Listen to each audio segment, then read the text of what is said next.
Varsity থাকতে আমি একটা উপন্যাস পড়েছিলাম, ওর নাম হচ্ছে দেখ কেমন লাগে।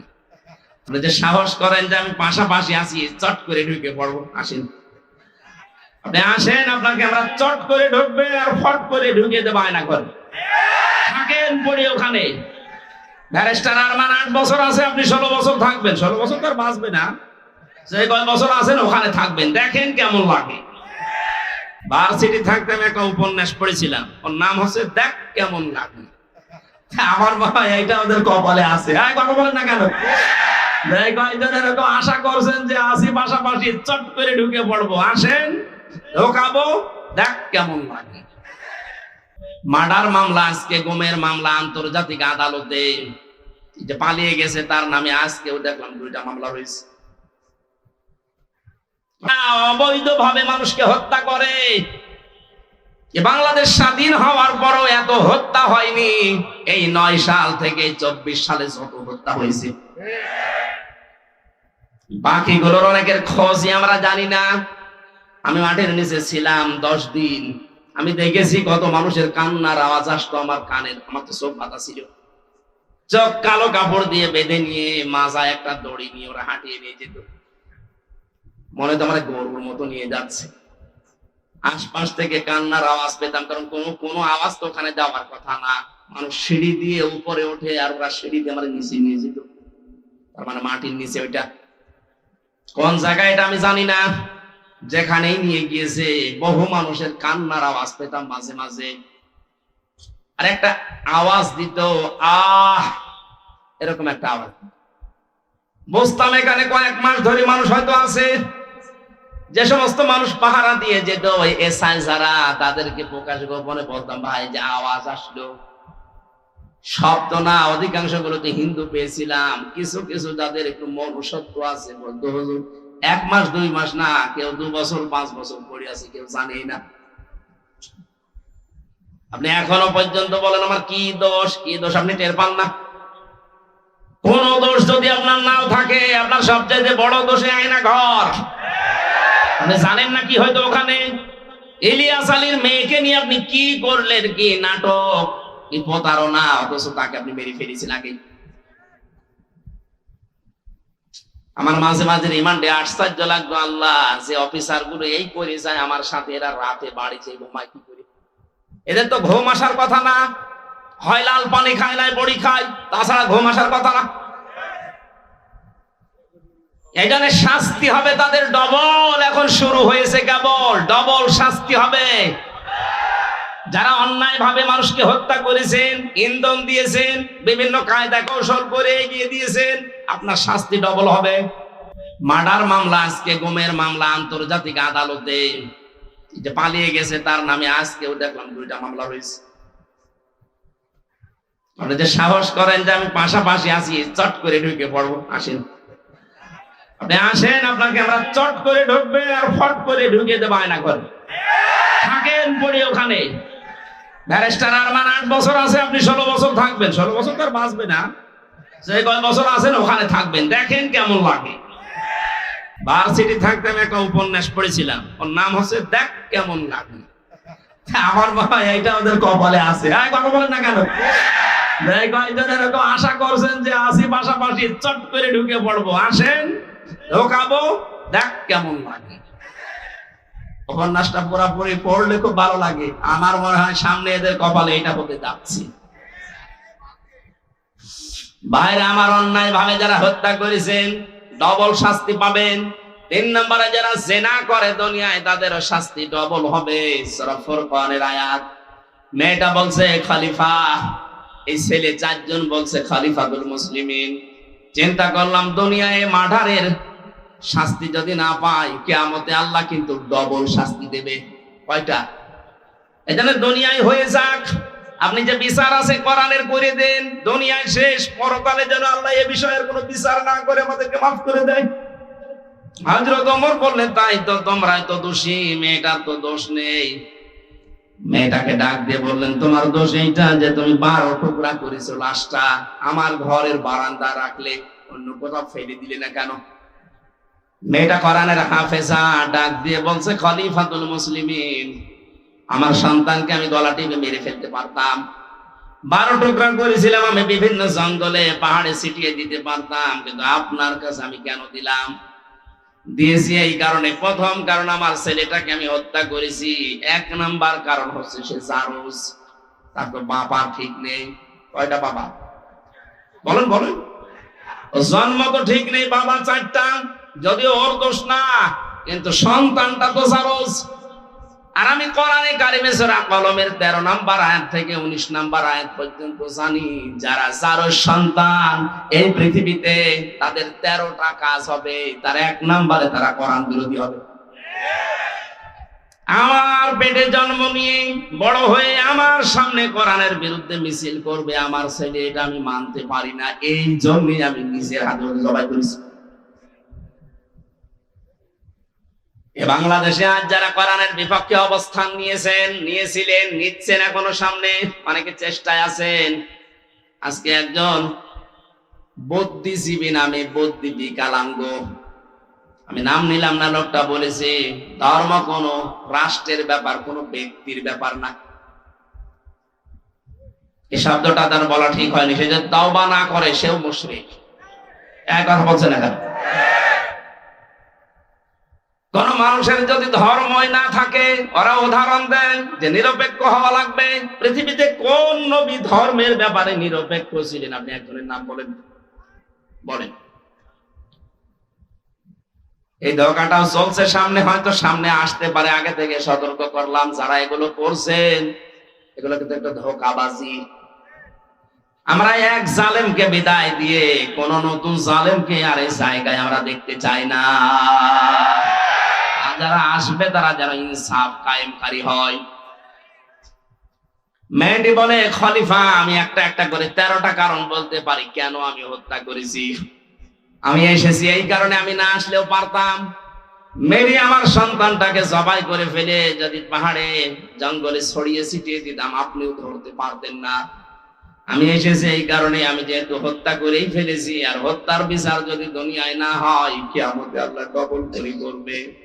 দয়া করে কোরআন দিয়ে আমার বিচারটা করে দেন, কিয়ামতে যেন আল্লাহ আমার ব্যাপারে আর কিছু না বলে। হযরত ওমর এই 5 জনের বিচার করলেন। আমার বোঝানোর বিষয় ছিল, কোরআনে কারীম দেশে থাকার কারণে, কায়েম থাকার কারণে ওরা গুনাহ করেছিল, কিন্তু গুনাহ করার পরেও কোরআনে কারীম তাদের ভেতরে অনুশোচনা, অনুতপ্ত এমন ভাবে ধরিয়েছে, মরণের আগে তারা ঈমান নিয়ে বিদায় নিতে পেরেছে। এদেশে যদি কোরআন, আপনার মদ খেতে মনে চাইবে না, বিড়ি খেতে মনে চাইবে না, ডাল পানি খেতে মনে চাইবে না, কারণ পরিবেশটাই হয়ে যাবে এরকম। ছোটখাটো গুনাহ যদি নফসের ধোঁকায়, শয়তানের জালে পড়ে হয়েও যায়, কোরআন আপনাকে বাধ্য করবে অনুশোচনা করে, তাওবা করে জীবনের মতো ঈমান নিয়ে বিদায় নেওয়ার। বলেন আমিন। আল্লাহ, আমরা এরকম একটা পরিবেশ চাচ্ছি, কথা বলেন ঠিক কিনা? আল্লাহ যেন আমাদের কোরআনের শ্রোতা হিসাবে মুনাফিকের কোন স্থান এখানে না দিয়ে, 3 নাম্বার যেটা বলেছিলাম যে ঈমানদার, এই মানুষগুলোর যে বৈশিষ্ট্যগুলো আল্লাহ দিয়েছেন সূরা আনফালের 2, 3, 4 নাম্বার আয়াতে, আল্লাহ আমাদের ভরপুর করে আজ বাড়িতে নিয়ে যান। বলেন আমিন। দরুদ আর সালাম পাঠের মাধ্যমে আজকের তেলাওয়াতকৃত আয়াত সূরা মুমতাহিনা। কোন সূরা? মুমতাহিনা মানে পরীক্ষিতা নারী। 6 জনের নাম পেয়েছি আমি। এই পৃথিবীতে 6 জন নারীকে আল্লাহ পরীক্ষা করে তাদেরকে পরীক্ষিতা নারী হিসাবে খেতাব দিয়েছে। তার ভেতরে হযরতে মরিয়ম একজন। তিনি সতীত্বের হেফাজত করেছিলেন। আজ যে সমস্ত মেয়েরা মডেল খুঁজে পান না যে আদর্শ কারে বানাবো, হযরতে মরিয়ম হবে আপনার জন্য আদর্শ। কথা বলেন। ওরা আদর্শ বানিয়েছে ঐশ্বরিয়াকে। আজকে ঐশ্বরিয়ার জীবনী দিয়েছে। ওই একজনকে খুশি করার জন্য রাতের বেলা কত টাকা কন্টাক্ট করে, কত টাকা ভাড়া পায়, আপনি তার জীবনী পড়ে দেখেন। এই যদি হয় আপনার আদর্শ, আর আপনি এটা দেখে দেখে মনে করেন এর মতো হব, হ্যাঁ ওর মতো হবেন, দুনিয়ায় শেষ, আখিরাতে সারা জীবন জাহান্নামে পোড়া লাগবে। মেয়েরা যারা এসেছেন, আপনার আদর্শ হওয়া লাগবে 1 নম্বরে মরিয়ম। আপনার চরিত্রকে, সতীত্বকে আপনি হেফাজত করে রাখবেন। আমরা আগে তাফসিরে প্রবেশ করি, এরপরে সামনে যাব ইনশাআল্লাহ। ফাউযু বিল্লাহি মিনাশ শাইতানির রাজিম। বিসমিল্লাহির রহমানির রহিম।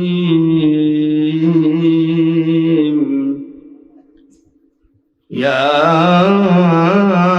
আইয়ুহান নাবিয়্যু ইযা জাআকাল মুমিনাতু ইউবাইয়িনাকা ওয়ালা আল্লা ইউশরিকনা বিল্লাহি শাইআ। সাদাকাল্লাহুল আযীম। সূরা মুমতাহিনা নামকরণটা এর ভেতরে শব্দটা আছে, এখান থেকে সূরার নামকরণ। আজকে আমরা সবগুলো আয়াত পড়েছি মাত্র এক আয়াতের 4 ভাগের 1 ভাগ। আমার আজকের আলোচনার বিষয় হচ্ছে ঈমান কিভাবে আপনি আনবেন। আমরা তো অনেকে ঈমানদার বসে আছি, কিন্তু এইভাবে না। ঈমান আনতে হলে কিছু শর্ত মানা লাগে। আমরা যেন আজকে শোনার পরে ওই শর্ত অনুযায়ী আমাদের বাকি জীবন চালাতে পারি। বলে না আমি সূরা মুমতাহিনার 12 নম্বর আয়াতটা পড়েছি। আল্লাহ ডাক দিয়েছেন ইয়া আইয়ুহান নবী, হে নবী। কোরআন শরীফের ভেতরে আল্লাহ ইয়া মুহাম্মদ বলেন নাই, ইয়া নবী ইয়া রাসূল এই শব্দটা লাগিয়েছেন। আর মুহাম্মদ শব্দ বলার সঙ্গে সঙ্গে নবীজির রিসালাতের ঘোষণা দিয়ে তার সম্মান আরো বাড়িয়ে দিয়েছেন। আজকে রাসূলের সম্মান বাড়ানোর জন্য রবিউল আউয়াল মাসে যারা জন্মদিন পালন করে, সাফ করে শুনে রাখেন, পৃথিবীর কোন মানুষের জন্মদিন মৃত্যুদিন পালন করার ভেতরে কোনো ফায়দা নেই। এমনকি কোন মানুষ যত দামি হোক আপনার জীবনের জন্য, যত উপকার করুক আপনার জীবনে, ও যদি মারা যায় সর্বোচ্চ 3 দিনের উপরে কোনো শোক নেই। হ্যাঁ, একজন মহিলার স্বামী যদি মারা যায় তাহলে 3 মাস 10 দিন সে বিবাহ বন্ধনে আবদ্ধ না হয়ে তার জন্য অপেক্ষা করে এর পরবর্তীতে অন্য স্বামী গ্রহণ করবে, এই শেষ। পৃথিবীর কোন মানুষের জন্য 3 দিনের উপরে শোক জায়েজ নেই। আর আমরা সেই 75 সাল থেকে শোক পালন করিয়ে আসছি। কেন? উনি কি আপনার কি স্বামী হয়? আপনার কি বাবা হয়? কোন কারণে শোক পালন করা লাগবে তার জন্য বলেন? আপনি কি তাকে ইসলামের ঊর্ধ্বে মনে করেন? ওই যে আমি বললাম না যে ঈমান ভাঙ্গে যায় 10টা কারণে, তার 10 নম্বর কারণে পৃথিবীর কাউকে যদি কেউ ইসলামের ঊর্ধ্বে মনে করে তার ঈমান ভেঙে যায়। এই কারণেই তো আপনি এটা করেন, প্রতি বছরে বছরে জন্মদিন মৃত্যুদিন পালন করেন, তাকে মনে করেন ইসলামের ঊর্ধ্বে। ইসলামে জায়েজ নেই, আপনি পেলেন কোথায়? আগামী থেকে এটা আমরা আর করতে চাই না। এই জন্য তো এবার রাষ্ট্রীয় ভাবে 15ই আগস্ট পালন করতে দেয়নি। কিসের 15 আগস্ট 16 আগস্ট? কোরআনে হাদিসে যেটা নেই ওইটা আমরা রাষ্ট্রীয় ভাবে পালন করে সময় নষ্ট করতে চাই না। কোরআন হাদিসে থাক, আমরা 10 দিন ধরে পালন করবো। এই কথা বলেন না কেন? সিঙ্গাপুরে 95% অমুসলিম, আর আমাদের দেশে 96% আমরা মুসলিম। তো এখানে কোনো বানানো নিয়ম নীতি চলতে পারবে? বলেন তো পারবে? আগামী থেকে যেই হোক 3 দিনের উপরে আমাদের কোনো শোক আর থাকবে না। বিশ্ব নবী মুহাম্মদুর রাসূলুল্লাহর উপরে তো দুনিয়ায় আর কেউ নেই, আল্লাহর পরে তার স্থান। শোক পালন করা যদি জায়েজ হইতো প্রতি বছরে বছরে আমার মনে হয় তার জন্য আমরা শোক পালন করতাম। কোনো আলেম তো এটা করে না। যে সমস্ত বেদাত পন্থী আছে এরা নবীর জন্মদিন পালন করার জন্য উঠে পড়ে লাগে। কোথায় পেয়েছেন দলিল বলেন তো? নবীর মিলাদ পড়েন। মিলাদ মানে জন্ম। মিলাদ মানে কি? যেই 2 জন চাচা নবীর জন্মে খুশি ছিল, 2 জনেই জাহান্নামে গেছে, একটা আবু তালেব আর একটা আবু লাহাব। কথা বলেন না কেন? 2 জনই কিন্তু মিলাদে নবীর জন্মে খুশি। আর যেই 2 জন চাচা নবীর আদর্শে খুশি, হযরত হামজা হযরত আব্বাস, 2 জনেই জান্নাতি। এখান থেকে শিক্ষা নিতে পারেন না? এরপরও আপনি আলেম নামে জালেম হয়ে কলঙ্ক করে মানুষকে আপনি ধোঁকা দিয়ে বোকা বানিয়ে টাকা ইনকাম করছেন এই রবিউল আউয়ালের নাম দিয়ে। আশা করছে এগুলো আমরা সচেতন মানুষ আগামী থেকে আর করব না। আপনি যদি আদর্শ অনুসরণ করে খুশি থাকতে চান তাহলে 40 থেকে 63 এই 23 বছর অনুসরণ করেন। এই কথা বলেন না কেন? আমরা এখন থেকে কারো জন্ম নিয়ে আনন্দ করব না। আমাদের জন্ম নিয়ে আনন্দ না, আমাদের আনন্দ হবে তার আদর্শ নিয়ে। কথা বলেন না কেন? নবীজিকে আল্লাহ ডাক দিলেন ইয়া মুহাম্মদ, যেখানে কোন জায়গায় কোরআনে আল্লাহ দেয়নি। নাম নেওয়ার সঙ্গে সঙ্গে রিসালাতের ঘোষণা দিয়ে তার সম্মান বাড়িয়ে দিয়েছেন। মুহাম্মাদুর রাসূলুল্লাহ, ওমা মুহাম্মাদুন ইল্লা রাসূল, মা কানা মুহাম্মাদুন আবা আহাদিম মির রিজালিকুম ওয়ালাকির রাসূলুল্লাহ খাতামান নাবিয়্যিন। আরো আছে সূরা মুহাম্মদ একটা আয়াত, আলা নুজিলা আলা মুহাম্মাদ হুয়াল হাক্কু মির রাব্বিহিম। প্রত্যেকটি জায়গায় আল্লাহ তার নাম নেওয়ার সঙ্গে সঙ্গে ঘোষণা দিয়েছেন যে তিনি আমার রাসূল। জোরে বলেন আল্লাহু আকবার।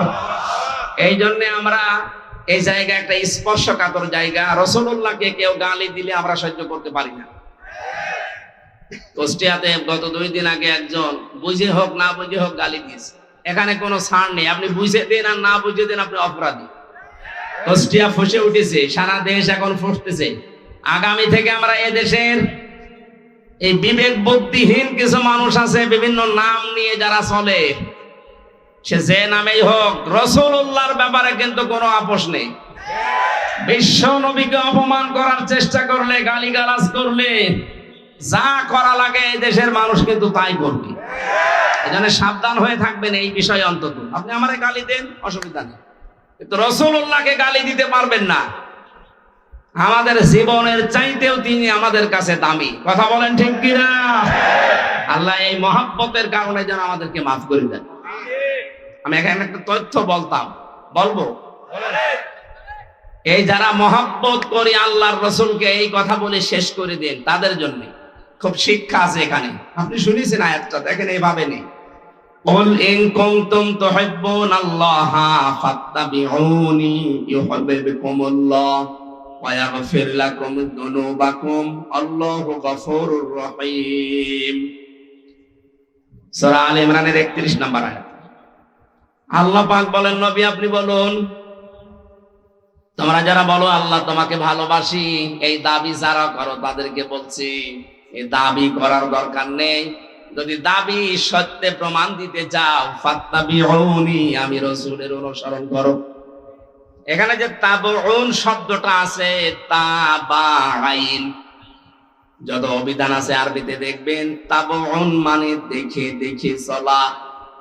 আমার সামনে বেলাল স্যার যেভাবে হেঁটে যাবে, যেভাবে পা ফেলবে, যেভাবে হাত নাড়াবে, যেভাবে মাথা দোলাবে, ওইভাবে দেখে দেখে চলার নাম আরবিতে তাবউন। তাহলে রাসূলুল্লাহকে কি অনুসরণ করা লাগবে, ইত্তেবা করা লাগবে তাকে দেখে দেখে? প্রশ্ন আসতে পারে, উনি তো আমার সামনে নেই। হ্যাঁ, উনি সামনে নেই, ওনার আদর্শ পড়ে আছে আমাদের সামনে। বিদায় হজের ভাষণের দিন বলেছিলেন, তারাকতু ফীকুম আমরাইন, 2টি জিনিস রেখে গেলাম, লান তাদিল্লু মা তামাসসাকতুম বিহিমা, কিতাবাল্লাহ ওয়া সুন্নাতু রাসূলিহি। 2টা জিনিস রাখলাম, যদি অনুসরণ করতে পারো কোনদিন পথ ভ্রান্ত হবে না, পথ হারা হবে না, মায়ের খাবে না, না খেয়ে থাকবে না। এই তাদিল্লু শব্দের 99টা অর্থ আছে। কোনদিন আপনি না খেয়ে থাকবেন না, কারণ জমিন আল্লাহ আমাদেরকে ওয়ারিশ বানিয়েছেন। জমিনের ওয়ারিশ যারা, তারা না খেয়ে থাকবে। মানে পৃথিবীতে যারা আল্লাহকে মানে না, তারা এই পৃথিবীর ভাড়াটিয়া, আর আমরা হচ্ছি জমিনের মালিক। মালিক কোনদিন না খেয়ে থাকতে পারে না। আমরা যেহেতু অনুসরণটা ওইভাবে করতে পারছি না, কিভাবে? ফাত্তাবিউনি, আমি রাসূলকে তোমরা অনুসরণ করো। যদি অনুসরণ করতেই পারো, যখন অনুসরণ আরম্ভ হবে, ইউহিব্বুকুমুল্লাহ, আমি আল্লাহ নিজে তখন ভালোবাসা আরম্ভ করব না করেছি। এখানে যারা আরবি গ্রামার বোঝে জিজ্ঞাসা করেন, ইউহিব্ব এটা মুজারে, বর্তমান, ভবিষ্যৎ, প্রেজেন্ট, ফিউচার। যখন থেকে আপনি নবীজিকে অনুসরণ আরম্ভ করবেন, তখন থেকে আপনাকে আল্লাহ ভালোবাসা শুরু করবে। কি কথা বুঝতেছেন? তার মানে এখনো যারা নবীর আদর্শকে অনুসরণ আরম্ভ করেনি, করবে বলে আশা করছে, আল্লাহ তাদেরকে ভালোবাসা শুরু করেনি। আমি কথা বোঝাতে না পারলে আবার রিপিট করব। রাসূলুল্লাহকে কেউ যদি অনুসরণ করা আরম্ভ না করে, আল্লাহ তাকে ভালোবাসা শুরু বলেন করেন। আর আল্লাহ যদি ভালোবাসে, কয়েকটা উপকার আছে। 1 নম্বরে আল্লাহ পাক বলেন, আমি যদি কাউকে ভালোবাসি, ওয়ায়াগফির লাকুম যুনুবাকুম। ইয়াগফির এটাও মুজারে, বর্তমান, ভবিষ্যৎ, প্রেজেন্ট, ফিউচার। জামবুন 1 বছর, যুনুব বহু বছর। আমি আল্লাহ যদি কাউকে ভালোবাসা আরম্ভ করি, ওর জীবনের কোনো গোনা বাকি রাখি না, সব মাফ করে দেই। আর আল্লাহর নিয়ম হচ্ছে কোন জায়গায় যদি আল্লাহ গুনাহ মাফ করে দেয়, ওই জায়গাটা আল্লাহ ফাঁকা রাখে না, পুরা নেকি দিয়ে পাল্টিয়ে দেয়। আল্লাহ যদি কাউকে ভালোবাসে, কি পেলাম? আল্লাহ নিজে তাকে ভালোবাসা আরম্ভ করবে, তার জীবনের গুনাহগুলো মাফ করে দেবে, আর গুনাহ মাফ হয়ে গেলে আল্লাহ তাকে জান্নাতে দেবে। এবার আমার আয়াতের মূল শিক্ষা হচ্ছে রাসূলকে অনুসরণ করা আরম্ভ করা লাগবে না লাগবে না? এটা কি আংশিক না পূর্ণাঙ্গ? বলেন বলেন। আজ যারা আংশিক অনুসরণ করেন তারা কিন্তু এখনো আল্লাহর ভালোবাসা পাওয়া শুরু করেননি। আংশিক অনুসরণ মানে হয়তো দাঁড়িয়ে আছে রাসূলের মতো, জুব্বা গায়ে দেন, খাবারের পরে মিষ্টি খান, রাসূলের মতো সালাত আদায় করেন, সিয়াম পালন করেন, হজ করেন রাসূলের মতো দেখে দেখে। কিন্তু বিশ্ব নবী যে 10 বছর রাষ্ট্র চালিয়েছিলেন, এইটাকে আপনি রাজনীতি মনে করেন? কথা বলেন না কেন? তাহলে অনুসরণ কি আপনার আংশিক না পূর্ণাঙ্গ? আংশিক অনুসরণ করলে আল্লাহ আপনাকে ভালোবাসা শুরু করবে। কোন জায়গায় আছে কোরআনে দেখান। এই জন্যই তো বারবার বলছি রাসূলুল্লাহকে আজ থেকে অনুসরণ করা লাগবে পূর্ণাঙ্গ। রান্নাঘর থেকে শুরু করে আন্তর্জাতিক জীবন পর্যন্ত, পা থেকে শুরু করে মাথা পর্যন্ত প্রতিটি জায়গায় আমার অনুসরণীয় একজন, তিনি মুহাম্মাদুর রাসূলুল্লাহ। আমি যখন পুরা এই সিদ্ধান্ত নিয়ে শুরু করব অনুসরণ, যে দুনিয়া আমি কাউকে দেখে চুল কাটবো না, আমার চুল কাটার স্টাইল হবে মেসি। বলেন বলেন। আমার চুল কাটার স্টাইল হবে এই যে ঋত্বিক, শাহরুখ খান। কে? রংপুরে কত দোকান আছে সেলুনের, একটা দোকানে আপনি লেখা দেখাতে পারেন যে এখানে সুন্নাত অনুযায়ী চুল কাটা হয়। ওখানে লেখা আছে এখানে শাহরুখ কাট দেওয়া হয়, এখানে অজয় কাট দেওয়া হয়। আবার ওদের ছবি টাঙিয়ে রাখে কোন কাট চান। তাহলে এখন আমাদের কি অনুসরণ হওয়া লাগবে? মাথার এই চুল থেকে শুরু করে পা পর্যন্ত। অনেকে দাড়ি রাখে কিন্তু এমন স্টাইল, এটা স্টাইল হবে, সুন্নাত হবে না। রাসূলের সুন্নাত এক মুষ্টি পরিমাণে দাড়ি রাখতে হবে, এরপরে যদি কেটে ফেলেন অসুবিধা নেই। এই কথা বুঝতেছেন? যদিও এই মাসলাটা নিয়ে মতভেদ আছে আলেমদের ভেতরে, তবে এক মুষ্টি রাখবেন আপনি। আমি ওই মতভেদপূর্ণ বিতর্কে গেলাম না। দাড়ি আপনার রাসূলের মতো হয় না, মাথার চুল রাসূলের মতো হয় না। মোজ যে রাখার সিস্টেম, আল্লাহর নবী বলেন খালিফুল মুশরিকিনা ফাল্লুহা ওয়াকফুশ শারিব, মুশরিকদের বিপরীত করবা, দাড়িকে লম্বা করে দিবা আর মোজকে খাটো করবা। আজ রবীন্দ্রনাথ ঠাকুরের এই জাতীয় সঙ্গীত নিয়ে কয়েকদিন যা আরম্ভ হয়েছিল, আমার যে 7টা কারণ সামনে এসেছিল তার ভেতরে এইটা একটা। এই মুশরিক লোকটা তার দাড়ি আর মোজ সমান সমান করে রাখলো। কথা বলেন না কেন? রাসূলের প্রথম জিনিসটাই সে মানে নাই। সে যদি মোজ খাটো করে দাড়ি লম্বা করতো তাও মুসলমানদের ভেতরে একটা কিছু আসতো। দ্বিতীয় নম্বর, ও যখন এটা লিখেছে তখন কিন্তু বাংলাদেশ হয়নি। কথা বলেন না কেন? তাহলে দেশের জন্য ওটা লেখে নাই। আমাদের একটা আবেগের জায়গা, সুতরাং জাতীয় সঙ্গীত যদি লিখতেই হয় দেশ নিয়ে লেখা লাগবে। এই কথা বলেন না কেন? দেশ ভাগ হওয়ার পরে যেটা লেখা হয়েছে, আপনি তাকান মহিব খানের ইঞ্চি ইঞ্চি মাটি সোনার চাইতে খাঁটি, আপনি এইটা জাতীয় সঙ্গীত মানান? কথা বলেন না কেন? কারণ এটা আমার ছেলে মেয়েরা যখন পড়বে তখন যেন দেশের প্রতি ভালোবাসা জন্মায়, মানবতার প্রতি ভালোবাসা জন্মায়। সর্বোচ্চ ওর ভেতরে ইসলামের কিছু কথা দেওয়া আছে। আমরা মুসলমান, মুসলিমদের এই কথাগুলো আমাদের অন্তরে বাঁচবে। আর এই মুশরিকের কথা, যে আল্লাহকে বিশ্বাস করতো না, আল্লাহর সাথে শিরিক করতো, রাসূলের কোন নিয়ম নীতি তার ভেতরে আমরা পাই না, এই মানুষটার জীবনী নিয়ে, মানুষটার কথা নিয়ে আলোচনা হবে। ঢাকা বিশ্ববিদ্যালয়ে আগামী থেকে যদি কোনো আলোচনা অনুষ্ঠান হয়, স্যার সলিমুল্লাহ খান যিনি জমি দিয়েছিলেন তার নামে হওয়া লাগবে। কথা বলেন না কেন? এত উপকার করলেন শত শত বিঘা জমি দিয়ে, তার নামে কোনো কিছু হয় না। কোথা থেকে কোন ভেনদেশি স্বপন উড়ে এসে জুড়ে বসে কি বলে গেল, তার নামে আপনি অনুষ্ঠান করবেন। বাংলার টাকা দিয়ে আগামীতে মুশরিকের জন্য কোনো অনুষ্ঠান হবে না। অনুষ্ঠান যদি হতে হয় যিনি জমি দিয়েছিলেন তার জীবনী থেকে কিছু পড়েন, এই কথা বলেন না কেন? কোরআন পড়েন, হাদিস পড়েন, মানুষকে জানান, তার জন্য দোয়া করেন আল্লাহ যেন তাকে মাফ করে দেয়। এরপরে যত নিচে নামছি আমরা কোন জায়গায় রাসূলের আদর্শ পাচ্ছি না। বিশ্ব নবী তার স্ত্রীদের সাথে যে আদর্শ দেখিয়েছেন ওইটা আপনার ভেতরে নেই। উনি তার বন্ধুদের সাথে যেটা দেখালেন সেটা আপনার নেই। কোন জায়গায় যদি আদর্শ সেট করতে না পারেন, বিশ্বাস করতে পারেন আল্লাহ আপনাকে এখনো ভালোবাসা আরম্ভ করেনি। আয়াতটা পড়া বলেন, এরকম পীর দেশে নেই। 48,000 পীর, অধিকাংশ গুলোই দেখবেন কিছু কিছু ইবাদতকে ইসলাম মনে করে পালন করছেন, আর বাকি মেজর হাজারো হাজারো ইবাদত করে দুনিয়ার কাজগুলি ছেড়ে দিচ্ছে, অথচ ওইগুলো রাসূলের আদর্শ। বিশ্বনবী জানিয়েছেন তোমরা সবাই ঐক্যবদ্ধ হবা, এটা কোরআনে কারিমের নির্দেশ। ওয়াতাসিমু বিহাবলিল্লাহি জামিআ ওয়ালা তাফাররাকু, সবাই মিলে একভাবে আল্লাহর রজ্জুকে আঁকড়িয়ে ধরবা, এ বিষয়ে কোনো মত পার্থক্য করবা না। অথচ বাংলাদেশে এখন একটা মেজর সমস্যা হয়ে দাঁড়িয়েছে। গত 3 দিন আগের রিপোর্ট একটা পেয়েছিলাম, এই দেশের 100 জনের 14 জন মানুষ এখনো পর্যন্ত পালিয়ে যাওয়া ওই জালেমকে সাপোর্ট করে। 100 জনের 28 জন মানুষ এই দেশে অনেকে থালা জোর করে থালা নেওয়ার ধান্দায় আছে, যে থালা দিন, তাড়াতাড়ি থালা দিন। কি করবেন থালা নিয়ে? আবার খাওয়া আরম্ভ করবেন। সুখের বিষয়, আনন্দের বিষয়, 100 জনের 58 জন মানুষের তালিকা আমরা পেয়েছি। 100 জনের 58 জন চাচ্ছে এদেশে আল্লাহর বিধান কায়েম হোক। 14 আর 28 বাদ গেলে 58 থাকে। দিন যাচ্ছে, বাড়তেছে। গত কয়েকদিন আগেও আমি 10 জন মুসলমান বানিয়েছি এই দিনাজপুরে। তার আগে 2 জন চুয়াডাঙ্গা, এর আগে গাইবান্ধায়। মানুষ যেভাবে দলে দলে পালে পালে ইসলামে আসতেছে, অমুসলিমরা, মুসলমানরা যারা ছোট খাটো জালেম ছিল তারা অনেকেই পরিবর্তন হয়ে যাচ্ছে। কথা বলেন না কেন?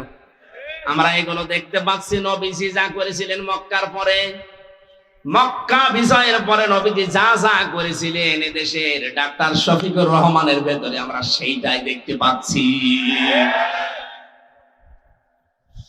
1500 বছর পর আমার মনে হচ্ছে নবীর আদর্শটা আমরা দেখতে পাচ্ছি আজ। বিশ্ব নবী মুহাম্মদ রাসূলুল্লাহ ওই সময় বলেছিলেন, সাহাবীরা 3টা কাজ করবা না। কোন নারীর গায়ে হাত দিবা না, কোন শিশুর গায়ে হাত দিবা না, কোন ফলদার বৃক্ষ কাটবা না। 3টা কাজ বেশি বেশি করবা। যেখানে তিনি অবস্থান নিয়েছিলেন বলেছিলেন তাবুর আশপাশে তোমরা রান্নাঘর, চুলা এটা বেশি বানাবা, আর টয়লেট পায়খানা যেটা এটা কম বানাবা। আর আমার শত্রু বড় এখন বেঁচে আছে, আবু জেহেল তো নেই, আবু সুফিয়ান আছে, তার ঘরে যদি কেউ আশ্রয় নেই তাকে তোমরা মাফ করে দিবা, ক্ষমা করে দিবা। এই 1400 বছর পর ডাক্তার শফিকুর রহমান এত অত্যাচার, জুলুম, নির্যাতনের শিকার হওয়ার পরও এই কাজগুলো তিনি এখন দেখিয়েছেন। যারা আমাদের প্রকাশ্য শত্রু ছিল তাদের ওই ঘর বাড়িগুলো উনি পাহারা দিয়েছেন লোক দিয়ে। কথা বলুন। কৌশল অবলম্বন করার জন্য মুসলমানদেরকে নিয়ে তিনি ঐক্য হওয়ার চেষ্টা চালাচ্ছেন। আমরা দেখতে পাচ্ছি কিছু মানুষ এখনো পর্যন্ত সেই মানধাতামলের আকীদা আকীদা আকীদা এই নিয়ে তারা এখনো ডিভাইডেড আছে। মুফতি জসিমউদ্দিন রহমানী মাদ্দাজিল্লুহুল আলী কয়েকদিন আগে জেল থেকে বের হয়ে উনি জানিয়েছেন এই দেশে মুসলমান যেন এক হতে না পারে, এর পেছনে সবচাইতে জঘন্যতম ভূমিকা পালন করছে একজন পীর। জাতি কিন্তু বুঝে ফেলেছে, যারা ফরিদউদ্দিন মাসুদের মতো মানুষকে তালয় বানিয়েছেন। কথা বলে না কেন? আপনি আর তালয় বানানোর লোক পাননি দেশে। এর মানে একটা কলঙ্কিত মানুষ। মুফতি আমিনী সাহেবের জামাই মাওলানা শাখাওয়াত রাজি আমার সাথে 3 বছর জেলে ছিল বেচারা। উনি মাঝে মাঝেই বলতো, টক শোতেও বলেছে, এই বাংলাদেশে তাসলিমা নাসরিনের মতোই এই ফরিদউদ্দিন মাসুদ, কোনো পার্থক্য নেই। ও আর একই, যে লোকটা কোরআনের পাখি সাইদি সাহেবের ফাঁসি চাইতে পারে, একটা মাজলুম মানুষ সে জেলখানায় আছে, তারা আমিত্ব দিয়েছিল, আর এই লোকটা শাহবাগে গিয়ে বলছে আমরা তার ফাঁসি চাই। এটা একটা টাটকা নির্ভেজাল কুলাঙ্গার। আরে আলেম নাম নিয়েছে, ওর নাম নাকি বুজুর্গ, আল্লামা কত কিছু দিয়েছে। ওর নামে বুজুর্গ দিলে আল্লাহর আরশ কাঁপবে। ওর নাম বেজিরবু। কথা বলে না কেন? যে কয়টা 5-8টা গোলাম ছিল যারা মাজলুমের বিপক্ষে অবস্থান নিয়েছিল, পক্ষে না গিয়ে জালেমদের পা শুধু চেটেছে। যারা কওমি জননী নাম দিতে পারে জালেমকে, একটাকেও যেন বিচার ছাড়া আর বাঁচতে না দেওয়া হয়। প্রত্যেকের বিচার আমরা দেখতে চাই। এই কথা বলেন। ওই যে মাইজ ভান্ডারী নসিবুল বশর, ও শয়তান সেদিন ভিডিও পাঠিয়েছে যে আমি যা করেছি জামাতের বিরুদ্ধে, শিবিরের বিরুদ্ধে, বিএনপির বিরুদ্ধে, এরা আমারে ছাড়বে না, জীবনও আপনাকে ছাড়া হবে না। আপনি সবচাইতে বড় মারাত্মক ভুল করেছেন কোরআনের পাখির বিরুদ্ধে মামলা দিয়ে, তাও মিথ্যা মামলা। যারা সাক্ষী দিতে যায় তাদের সাক্ষী পর্যন্ত গায়েব হয়ে যায়। ও নিজে যখন স্বীকার করছে যে আমি করেছি, আমারে ছাড়বে না, না আমরা ছাড়তেও চাই না, দৃষ্টান্তমূলক শাস্তি চাই এই মাইজ ভান্ডারীর। কথা বলেন। আলেম নামে কলঙ্ক, এগুলো নাম নিয়েছে কি সুন্দর সুন্দর, দেখেন কুসেআ, কি কুসেআ, কি কুকুর, শ্রীগাল, বিড়াল। যাদের নামে ডিনেগনেশন ডিগ্রি 14টা করে ব্যবহার করে, এগুলো জাহান্নামী মানুষের আলামত। আপনাকে মানুষ নিজে ডাকবে, আপনি আল্লামা কিনা, নিজের নামে আগেই পরিচয় দেয় আমি শোলাকিয়ার ইমাম। বলছে কিসের শোলাকিয়ার ইমাম? আপনি ইমামতি করার জন্য সেই গোপালগঞ্জ থেকে গন্ডা ভাড়া করে এনে বাইতুল মুকাররমের মতো জায়গা অপবিত্র করিস। কত মুসল্লির রক্ত ছড়িয়েছে, এর যেন ছাড় দেওয়া না হয়। এই কথা বলে না কেন? যেই দিন কওমি জননী নাম দিয়েছে এই রুহুল আমিন নামে, আলেম নামে কলঙ্ক, সেই দিন জেলখানায় ওর নামে বদদুয়া করেছে কওমি মাদ্রাসার আলেমরা। আমার সাথে 86 জন 76 জন ছিল। মাওলানা মামুনুল হক থেকে শুরু করেছে, আলিমগুলো ছিল। বলছে কি করলো, কি আমাদের তো ডুবিয়ে মারলো। এখনো পর্যন্ত আপনি একটা পীরের নাম নিয়ে তার সাফাই গেয়ে যাচ্ছে। মুফতি জসিমউদ্দিন রহমানী 11 বছর জেল কেটেছে। আপনি কয় বছর ছেড়েছিলেন? তার যে স্যাক্রিফাইস, সেটা এমনি এমনি বলে না, সে আপনাদের সাথে ছিল, মিশেছে, দেখেছে, বাস্তবতা সে জানে। আমিও জেলের ভেতরে কমপক্ষে 50 দিন তার সাথে আমার দেখা। মাঝে মাঝে আমারে বলতো, হামজা, এদেশে যদি একত্রিত মুসলমান না হয়, তার পেছনে সবচাইতে গুরুত্বপূর্ণ ভূমিকা কঠিন জঘন্যতম ভাবে পালন করে ওই পীর। এখনো পর্যন্ত করে যাচ্ছেন, আপনি থামবেন। একটা ঐক্য হওয়ার চেষ্টায় আছে। সব আলেম ওলামা যদি এক হয়ে, যে 58 ভাগ এমনি এমনি হয়নি, সব দাড়িওয়ালা টুপিওয়ালা মানুষগুলো এক হয়ে যাচ্ছে। আর এখানে আপনি এখন সেই মানধাতা বলে আকিদা করছেন। কার আকিদা খারাপ আপনি দেখান তো। জামাত ইসলামী বাংলাদেশের আকিদা হচ্ছে লা ইলাহা ইল্লাল্লাহু মুহাম্মাদুর রাসূলুল্লাহ। হ্যাঁ, কালেমা যদি আপনি ভুল প্রমাণ করতে পারেন, তাহলে জামাতের আকিদা খারাপ। কালেমা তো নিজেও জিকির করছেন, আমরাও করছি, এখানে তো কোনো পার্থক্য নেই। কিসের আকিদা করেন? এই উল্টা পাল্টা ধোয়া তুলে মুসলমানদেরকে আজ ডিভাইডেড করবেন না, এটা হারাম কাজ। মুসলমানদের এক করা ফরজ আর ভাগ ভাগ করা হারাম। এটা তো আমি বানালাম। সূরা আলে ইমরানের 105 নম্বর আয়াত। আপনি বাড়িতে যে মিলিয়ে দেখেন, যারা আজ মুসলমানদেরকে এক হতে দিচ্ছেন না, আপনি হারাম কাজে আছেন। কোন হারাম কাজ করা অবস্থায় তার ইবাদত কবুল হয় না। সুতরাং আপনার নামাজ, আপনার সিয়াম, আপনার হজ, এই দাড়ি, জিকির সব মাঠে মারা যাচ্ছে। আমি আর নিচে নামতে পারলাম না।